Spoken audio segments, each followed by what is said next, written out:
नमस्कार, आप सभी का स्वागत है सवाल जवाब प्रियंका चौधरी के संग प्रोग्राम में। और आज बहुत ही ज़्यादा लाजमी है क्योंकि महिलाएं जो हैं हर क्षेत्र में अपना नाम दिखा रही हैं, चाहे वो शिक्षा का क्षेत्र हो, चाहे वो राजनीति का क्षेत्र हो। और आज ही राजनीति के क्षेत्र से हमारे साथ जो पर्सनालिटी मौजूद हैं उनका नाम है संजीता डोगरा, जो कि बीजेपी की महिला मोर्चा की प्रेसिडेंट हैं। मैम, बहुत बहुत स्वागत है आपका हमारे इस कार्यक्रम में। बहुत बहुत धन्यवाद आपका। जाहिर तौर पे महिलाएं जो हैं आज के दौर में हर जगह अपना परचम लहरा रही हैं, तो कहीं ना कहीं एक इंस्पिरेशन जो है, आप कह सकते हैं एक प्रेरणा का स्रोत जो है वो सब महिलाओं के लिए रहता है, जो उन्हें तत्पर करता है कोई बड़ा काम वो करके दिखाएं। तो आपके लिए क्या प्रेरणा का स्रोत रहा? आपने किस तरीके से अपनी शुरुआत जो है राजनीति में आकर की, और प्रेरणा कहाँ से मिली आपको? जैसे कि आपके माध्यम से मैं सबके सामने ये बात रखना चाहती हूँ कि जैसे आपने कहा कि प्रेरणा का स्रोत क्या था, तो मैं जिस परिवार से जुड़ी हूँ, मेरे जो दादा ससुर जी थे वो पंडित प्रेमनाथ डोगरा जी थे, जिनका कि जम्मू में कितना योगदान है। हर किसी बड़े बड़े जो हमारे मुद्दे होते थे, इतने सालों पुराने, दशकों पुराने जो थे, तो उनके ऊपर जैसे कि अब बाहर के लोग तो सब जानते हैं कि पंडित जी का कितना योगदान था, कितना उनका पार्टी के प्रति, अपने जो जम्मू कश्मीर के प्रति इतना योगदान था। परंतु बहुत सी बातें ऐसी होती थी कि जो सिर्फ घर परिवार तक ही सीमित होती थी। और जब भी कभी हम अपने बुजुर्गों के पास बैठते थे या घर के रिश्तेदार आगे पीछे जो भी होते थे, जो अंदर की बातें कई ऐसी होती थी कि जो तब मैं सुनती थी और मेरी ना अंदर से एक इच्छा रहती थी कि काश भगवान मुझे एक बार मौका ऐसे दे दे कि जो मैं ये सुन रही हूँ तो वही मैं अपने जीवन में वही सारी जो वही मेरे जीवन में भी वही चीज़ें आएँ, और मैं भी निस्वार्थ भाव से जैसे दादाजी करते थे तो मैं भी निस्वार्थ भाव से समाज की सेवा कर सकूँ। तो आज मैं जहाँ पे पहुँची हूँ ये उन्हीं बुजुर्गों का आशीर्वाद है, और कुछ अपने काम के लिहाजे से 12 साल से मैं राजनीति में हूँ। तो आज मैं एक महिला मोर्चा की अध्यक्षा बनी हूँ, तो इसके लिए मैं अपने संगठन का भी बहुत आभार प्रकट करती हूँ कि उन्होंने मेरे ऊपर इतना विश्वास जितला के और मुझे इतना एक जिसको बोलते हैं कि पूरी महिलाओं को यहाँ पे जम्मू कश्मीर में सब बहनों को देखना, एक साथ उनको लेके चलना, ये एक बहुत ही बड़ी रिस्पॉन्सिबिलिटी वाली पोस्ट होती है, और मैं इसको अच्छी तरह से निभा सकूँ उसमें मेरा पूरा योगदान रहता है, और अपने से कर भी रही हूँ। बिल्कुल, जैसे कि आपने कहा कि आपको तकरीबन अमूमन 12 साल हो गए हैं इस पार्टी के साथ जुड़े हुए भी, और पार्टी के साथ जुड़कर आपने बहुत से लोगों को उनकी, आप कह सकते हैं उनकी मदद भी की है, और सारा समाज भी जानता है क्योंकि एक महिला के लिए दूसरों के लिए तत्पर रहना, चाहे वो घर का मैदान हो, घर पे भी अपना जमखम दिखाना पड़ता है, और अगर बाहर आप किसी पार्टी के साथ संगठित हैं तो वहाँ भी आपको वैसे ही लहजे से काम करना पड़ता है। तो कितना ज़रूरी हो जाता है हर एक महिला को राजनीति की जानकारी रखना? जैसे कि हमारे खासकर मैं जम्मू कश्मीर की बात करूंगी, तो जो हमारे भारत का संविधान में तो सब कुछ बड़े क्लियर तरीके से था कि यहाँ पे स्त्री और पुरुष जो है वो हर फील्ड में बराबर के भागीदार रहेंगे। परंतु यहाँ पे वो चीज़ें बहनों को नहीं मिलती थी जो हम बाहर के प्रदेशों में देखते थे। स्टार्टिंग से हम देखते थे कि बाहर के प्रदेशों में हर जगह बहनों को बराबर इज्जत मान सम्मान दिया जाता है, और जब हम अपने जम्मू कश्मीर में देखते थे तो यहाँ पे धारा 370 और 35A के कारण बहनों को बड़ा कुछ जो था वो वंचित रहती थी बहुत सी चीज़ों से। तो हम अपने आदरणीय प्रधानमंत्री जी का बहुत बहुत आभार प्रकट करते हैं कि उन्होंने धारा 370 और 35A उन्होंने और उनकी पूरी भाजपा के सीनियर नेतृत्व ने जो ये धारा यहाँ से हटाई है। उसके बाद हम देखते हैं कि जो हमारे आदरणीय प्रधानमंत्री जी के कार्यकाल को जो दूसरा वर्ष जब उन्होंने स्टार्ट किया था, तो उसी में उन्होंने धारा 370 5 अगस्त को जैसे हम देखते हैं यहाँ से हटाई थी। उसके बाद अभी हम देख रहे थे 3 टायर्स इलेक्शंस भी हुई जम्मू कश्मीर में। पहले बहनों को इतना मान सम्मान कहीं नहीं मिलता था, हर जगह पुरुष प्रविधान ही हमें आगे नजर आते थे। लेकिन हम अब देखते हैं कि चाहे पंच हो, सरपंच बहनें हों, साथ ही साथ जैसे अभी बीडीसी की इलेक्शंस हुई, उसके बाद डीडीसी की इलेक्शंस हुई, हर जगह बहनों को आगे आने का मौका मिला है। तो ये तभी संभव हो पाया कि जब यहाँ से धारा 370 हटी थी, क्योंकि 35A के कारण भी जब हम राजनीति में अपनी पुरानी बात करूंगी, जब कहीं हम कहीं जाते थे, प्रवास पे जाते थे, बहनों के साथ मिलना जुलना होता था, तो बहनों के मैक्सिमम यही क्वेश्चंस होते थे कि मतलब हम उनकी बातें करें। और भी अलग अलग समाज जो थे जो तब सफ़र करते थे, जैसे गोरखा समाज हो गए, रिफ्यूजी हो गए, बहुत से ऐसे समाज भी थे, उनको भी वो पूरी यहाँ पे जो था वंचित थे बड़ी चीज़ों से वो। जाहिर तौर पे जी। तब भी हम फिर साथ साथ हम देखते थे कि वो बहनें जो कि राजनीति में जुड़ना भी चाहती हैं, लेकिन आपको मैं वही बता दूं कि राजनीति में भी वही बहन सफ़र कर सकती जिसको घर परिवार की सपोर्ट हो। और मुझे मेरे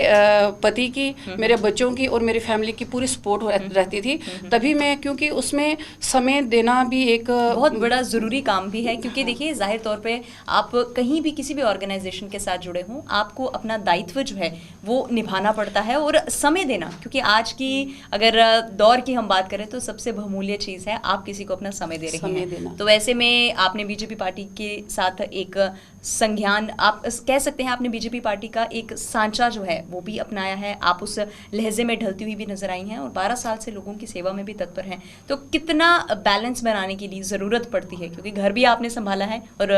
काबिल तारीफ आप अपना घर भी संभाल रही हैं, बच्चों को अच्छी तालीम दे रही हैं, परवरिश उनकी बहुत अच्छे से की है, और कितना ज़रूरी है पार्टी को भी उतना ही समय देना और घर को भी उतना ही समय देना। जैसे कि मैं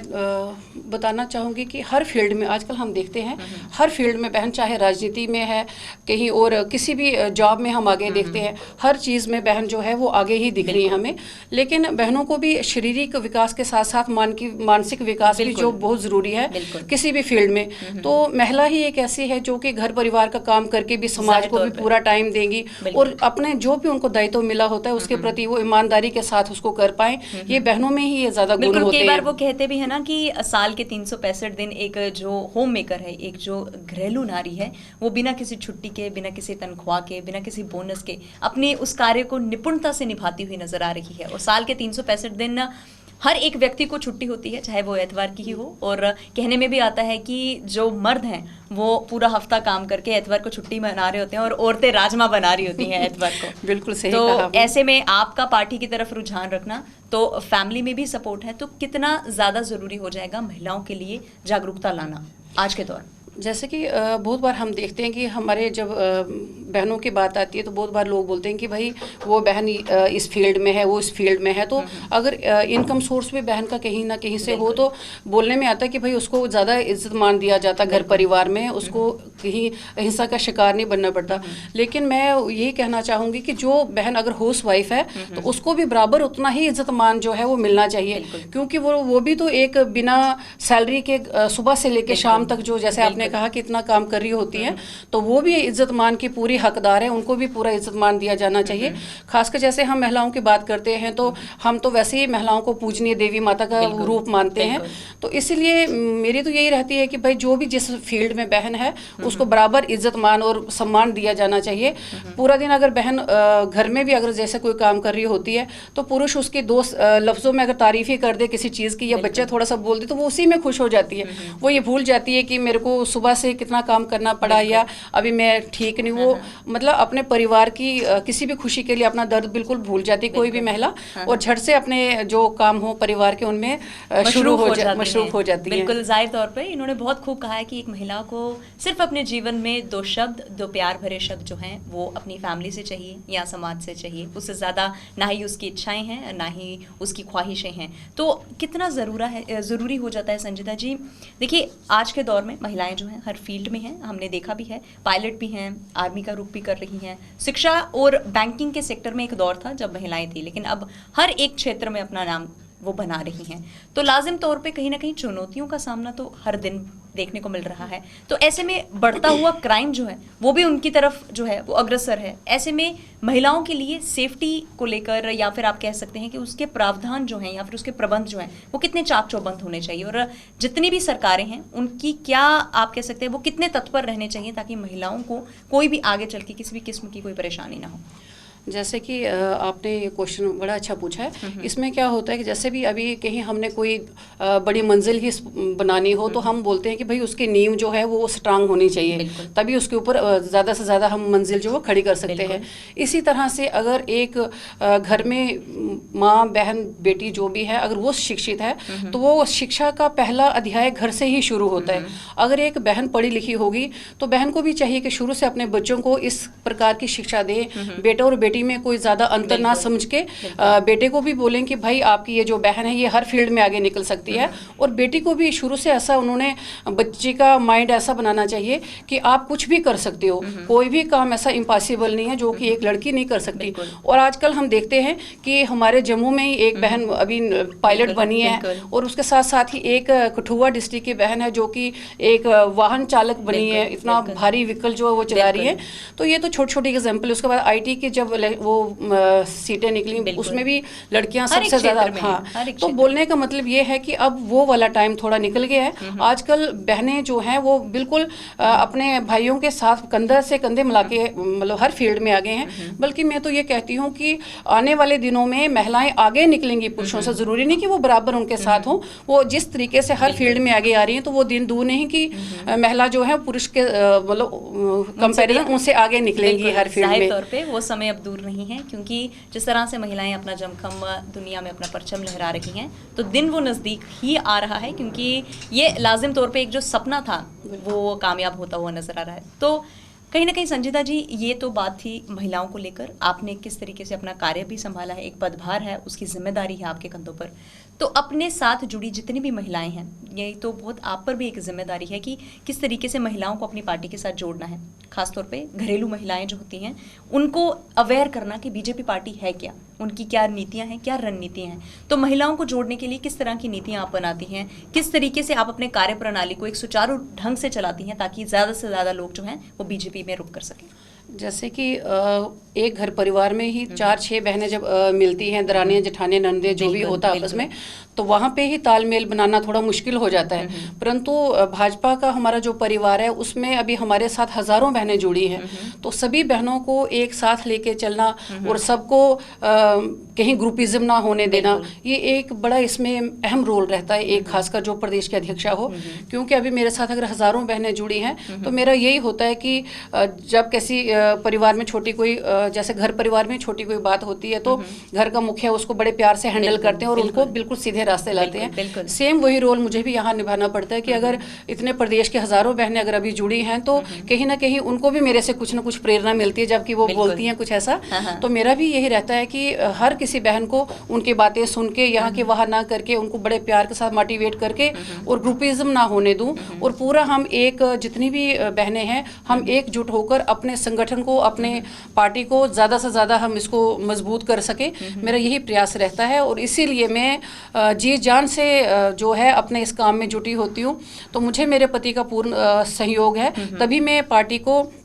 ज़्यादा से ज़्यादा समय भी दे सकती हूँ और अपने जो मेरे को दायित्व मिला उसके प्रति बड़ी निष्ठा के साथ जो है अपना कार्यभार संभाल रही हूँ। बिल्कुल, तो बहुत ज़्यादा अनिवार्य है। यहाँ पर हमने अक्सर खास तौर पे सुना है कि एक कामयाब मर्द के पीछे एक औरत का हाथ होता है, तो आज उस टिप्पणी को कहीं ना कहीं बर्खास्त करते हुए हम ये कह सकते हैं कि संजीता डोगरा जी की कामयाबी के पीछे कहीं ना कहीं उनके पतिदेव का हाथ है। और क्योंकि जब वो उनके साथ कंधे से कंधा मिलाकर चल रही हैं तो कोई भी परेशानी, कोई भी कठिनाई उन्हें आगे नहीं झेलनी पड़ेगी, क्योंकि एक जो सहारा है जितना आपको अपने पार्टनर से मिल सकता है, काउंटर पार्ट से मिल सकता है, आप वही सहारा किसी और से उम्मीद नहीं कर सकते हैं। तो मैम कहीं ना कहीं एक चीज़ और भी जहन में आ रही है, पार्टी में रहकर कार्य भी आप कर रही हैं, लेकिन उसके बावजूद सामान्य लोग जो हैं, बहुत से आम लोग हैं, आम नागरिक हैं, उनकी आए दिन प्रदर्शन रहते हैं, सड़कों पर उतरते हैं। और आज का तो बहुत ही ज़्यादा खास मुद्दा जो है वो महंगाई को लेकर भी अगर हम बात करना चाहें तो बहुत से नेता जो हैं, अगर विपक्ष की बात करें, वो भी तंज कस रहे हैं, टिप्पणियां कर रहे हैं। तो कहीं ना कहीं महंगाई जो है वो लोगों का ये कहना है कि अब हमारी कमर जो है वो टूट चुकी है। तो ऐसे में आप क्या कहना चाहेंगे? मैं आपके माध्यम से जनता के साथ यही बोलना चाहूँगी कि पीछे कुछ महीने पहले अगर हम जाए, जैसे कि कोरोना की इतनी महामारी छाई थी पूरे भारतवर्ष में, क्या पूरे वर्ल्ड में इतनी वो महामारी थी, तो हमारा भारत भी इससे कहीं अछूता नहीं रहा। और हमारे फिर भी हम बड़ा आभार प्रकट करते हैं अपने सीनियर नेतृत्व का कि आदरणीय प्रधानमंत्री जी ने किस तरह से उसके ऊपर रोक लगाई, किस तरह से हम उस टाइम पे एकदम लॉकडाउन करना या कुछ ऐसा, मतलब हर प्रधानमंत्री जी ने जितना उनसे बन पाता था उन्होंने हमारा मनोबल भी कहीं गिरने नहीं दिया। परंतु ऐसे ऐसे उन्होंने वो उस वक्त कहीं लॉकडाउन लगा के कहीं कुछ ऐसा करके संभाल लिया अपने भारत को कि ज़्यादा यहाँ भी नुकसान तब भी नहीं हुआ। परंतु उसके कारण जो इतने देर लॉकडाउन रहा तो कहीं ना कहीं हमारी जो इनकम का जो सोर्स हो कहीं ना कहीं उथल पुथल हो गया था। तो इसके कारण मेरा तो यही है कि इसी के कारण जो ये थोड़ी सी महंगाई आई है, लेकिन पब्लिक को फिर भी इतने जल्दी घबराना नहीं चाहिए। कहाँ तो हम सिर्फ इस महंगाई के पीछे ही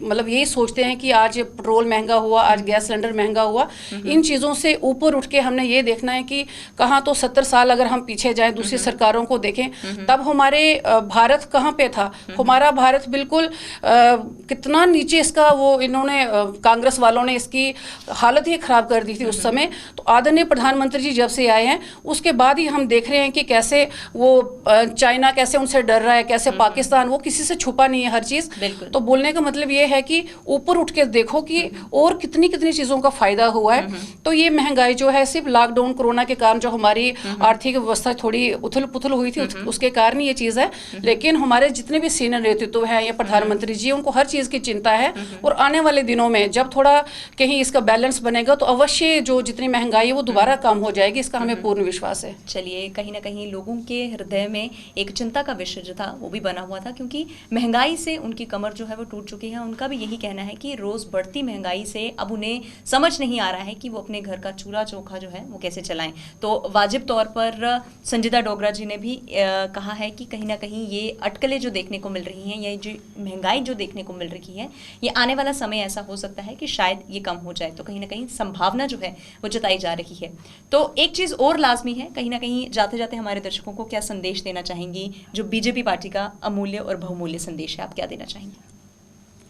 मैं तो अपनी बहनों से ये कहना चाहती हूँ कि जैसे कि अब प्रदेश की ओर से मेरा हर डिस्ट्रिक्ट में दोबारा प्रवास होगा, शुरू होने वाला है। उसमें मैं बहनों को ये जागरूकता उनमें लाना चाहती हूँ कि जैसे हम बोलते थे कि वोकल फॉर लोकल जो था, उसमें क्या था कि ये नहीं उसका मतलब होता है कि जो ऑलरेडी कोई बनी हुई चीज़ें हम उन्हीं को खरीदेंगे तो हम समझेंगे कि हमारा फ़र्ज़ पूरा हो गया। ऐसा नहीं है, बल्कि मैं हर ज़िला में उन बहनों को ढूंढ रही हूँ जो बहनें जैसे सेल्फ हेल्प ग्रुप के माध्यम से हो या किसी भी बहन में कोई ऐसा अपना कुछ ना कुछ हुनर छुपा हो, वो बहन उस हुनर के माध्यम से उभर के आगे आ सकती है। और जब उस बहन का हुनर कुछ भी हो, चाहे अचार डालने वाला हो, पापड़ वाला हो, कुछ भी हो, कहीं हाथों से बने हुए क्रोशिया का कोई सामान हो, जो कि हमने बड़ी जगह पे ऐसी चीज़ें देखी भी है, उन बहनों के माध्यम से मैं वो सारी जितने भी सेल्फ हेल्प के ग्रुप के माध्यम से उन बहनों को आगे लाऊंगी। उनके साथ साथ ही जो बाकी बहनें हैं जो भी घर बैठे इनकम सोर्स अपना बढ़ाना चाहती हैं, तो उनके लिए वो बहनें जो होंगी वो एक प्रेरणा स्रोत होंगी और उनसे वो कुछ ना कुछ सीखना शुरू कर देंगी। तो हमारा मेन यही रहेगा कि हर कोई, जैसे कठुआ में ही एक सेल्फ हेल्प ग्रुप चल रहा है बहुत बड़ा, तो उसके जो चेयर पर्सन है वो है हमारी उपदेश अंडोत्रा जी। तो मैं ये कार्यभार उनको ही दूंगी कि हर जिला में वही इस लेवल के जो प्रोग्राम होंगे छोटे छोटे वो सारे देखेंगी। वहाँ से जो भी किसी बहन में कोई किसी भी चीज़ का कोई हुनर है तो वो हम उभार के आगे लाएंगे और इसी तरह से हम छोटे छोटे वर्कशॉप लगा के बहनों का इनकम सोर्स जो है वो बढ़ाने का मैं सोच रही हूँ। ऐसा मेरा चल रहा है कि मैं ऐसे छोटा छोटा कुछ कर।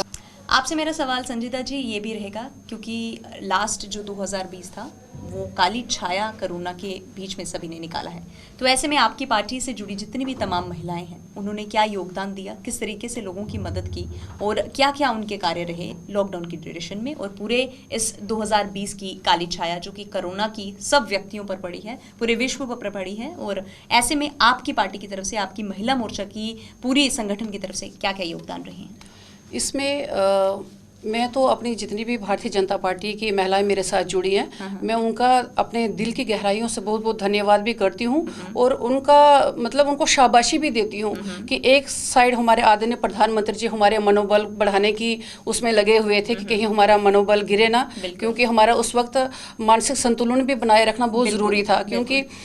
वो टाइम ही ऐसा चला था। तो उस समय हमारी भारतीय जनता पार्टी की जितनी भी बहनें थी, चाहे वो प्रदेश में मेरे साथ मेरी टीम की हो या जितनी भी ज़िला की बहनें हैं, मंडलों की बहनें हैं, उस वक्त हमारे आदरणीय प्रधानमंत्री जी के निर्देश अनुसार उन्होंने कहा था कि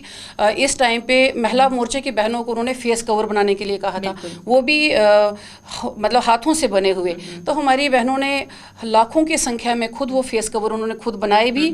अपने से पैसे खर्च करके खुद उन्होंने बनाए, और हर ज़रूरतमंद लोग जो कि उसमें उस टाइम उनको सच में उन चीज़ों की ज़रूरत थी, उन लोगों तक उन बहनों ने फेस कवर भी पहुंचाए। साथ ही साथ उस समय फिर राशन की भी बड़ी दिक्कत थी, और हमारा महिला मोर्चा की ओर से ही एक संकल्प था कि हम किसी भी अपने आस पास की कोई भी ऐसी बहन नहीं होनी चाहिए जिसके घर में रात को चूल्हा ना जले और उसके घर में खाना ना बने, और सभी बहनों ने वो अपना संकल्प निभाया भी। बहुत सी मेरे टीम में ऐसी बहनें हैं जो कि घर से खाना बना बना के, जो आगे पीछे झुग्गी झोंपड़ियों में लोग रहते थे, उनको भी देती थी, और ड्राई राशन तो कितने क्विंटल के हिसाब से बहनों ने अपनी ओर से। बाकी भारतीय जनता पार्टी के हर कार्यकर्ता तो लगे ही थे अपने अपने लेवल पे, परंतु बहनों का बड़ा योगदान रहा कि उन्होंने लाखों की संख्या में फेस कवर बनाए, सैनिटाइजर दिए। उसके साथ साथ ही आरोग्य सेतु ऐप भी बड़ा उस वक्त एक वो था अहम, क्योंकि जब कभी हम कहीं से निकलते थे, अगर हमारे कोई पॉजिटिव पेशेंट आगे पीछे होता था, नोटिफिकेशन आ जाती थी। तो ये हमारे मोर्चे की बहनों ने अपनी जान को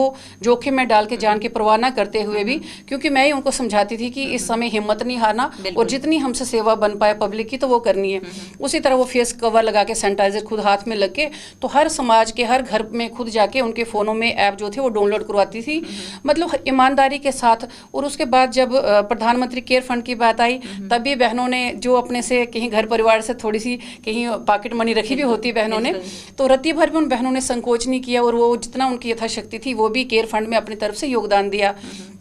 बोलने का मतलब ये है कि उस समय कोरोना के टाइम भारतीय जनता पार्टी महिला मोर्चे की बहनों का बहुत बड़ा रोल रहा है इस चीज़ में, और उन्होंने हर सुविधा उपलब्ध करवाई जिसको उस चीज़ की ज़रूरत थी। उस मतलब उस समुदाय को उन्होंने वो अपनी ओर से चीज़ें भी दी हैं, और अपनी उसी समय कोरोना के चलते उस समय से भारतीय जनता पार्टी की ही एक पूरी टोलियाँ की टोलियाँ दिखती थी जो कि फील्ड में लोगों तक जाती थी, बाकी तो कोई दिखता नहीं था। तो फिर ना वो उसके बाद हमारे आदरणीय अध्यक्ष जी को भी कोरोना हो गया, और थोड़ी देर के बाद फिर सेकेंड टाइम फिर मुझे भी कोरोना हो गया। इस तरह से भाजपा की फिर लगा कोरोना जो भी था फैल गया। तो किसी ने क्वेश्चन किया कि भाई सिर्फ बीजेपी वालों को ही कोरोना क्यों हो रहा है, तो बाकियों को क्यों नहीं होता। तो मेरा वहाँ पे ये कहना होता था कि भारतीय जनता पार्टी ही ऐसी है जो कि अभी ग्राउंड लेवल पे, मतलब बिल्कुल ग्रास रूट तक हर किसी ज़रूरतमंद की ज़रूरत पूरी करने के लिए अपनी जान को रिस्क में डाल के निकली हुई है। तो जाहिर है कोरोना भी उन्हीं को होना था, तो इसीलिए फिर भी मेरी बहनों ने कभी हिम्मत नहीं हारी, और वो जी जान से जो भी था, क्या केंद्र के निर्देशानुसार, क्या यहाँ से प्रदेश के निर्देशानुसार, जो भी मैं उनको बोलती ये समझाती थी, बिल्कुल उसी तरह से वो बहनें काम करती थी। इस चीज़ की मुझे बड़ी खुशी होती थी कि जितना भी हमारा परिवार है भाजपा का, महिला मोर्चा का, हम सब बहनें एकजुट होकर जो भी हमें प्रोग्राम मिलता है उसको बड़े अच्छे तरीके से हम करते हैं। और मुझे बड़ा अपने आप में सौभाग्य लगता है अपने आप को कि मैं ऐसे संगठन की, महिला मोर्चा की अध्यक्षा हूँ कि एक आवाज़ दूँ तो सभी बहनें एकजुट हो जाती हैं। तो बड़ी यूनिटी है सभी बहनों में, इसके लिए मैं दिल से भी खुश हूँ और बहनों का बड़ा बड़ा आभार प्रकट करती हूँ। बिल्कुल, जाहिर तौर पे जैसे इन्होंने कहा है कि इनकी दिल की गहराइयों से तहे दिल का जो शुक्रिया अदा है वो उन महिलाओं के लिए है जिन्होंने इनके साथ कंधे से कंधा मिलाकर कोविड-19 के पेंडेमिक में इनके साथ मिलकर उन लोगों की मदद की है जिन्हें मदद की सख्त से सख्त ज़रूरत थी। तो महिलाएं जो हैं वो फ्रंट लाइन वर्कर्स की तरह अब आगे भी उतारू रहेंगी और ज़्यादा मदद करेंगी और लोगों तक जो अपनी मदद है ज़रूर पहुंचाएंगी। जी बिल्कुल। तो संजीदा डोगरा जी ने कहा है कि आने वाला जो समय है वो महिलाओं के लिए बहुत ज़्यादा प्रस्फुल्लित रहेगा, क्योंकि उनका जितना भी टैलेंट जो है वो दुनिया देखेगी, जम्मू कश्मीर की आवाम देखेगी। तो आज के हमारे सवाल जवाब प्रोग्राम में फ़िलहाल इतना ही। मुझे और मेरी पूरी टीम को दीजिए इजाज़त। नमस्कार।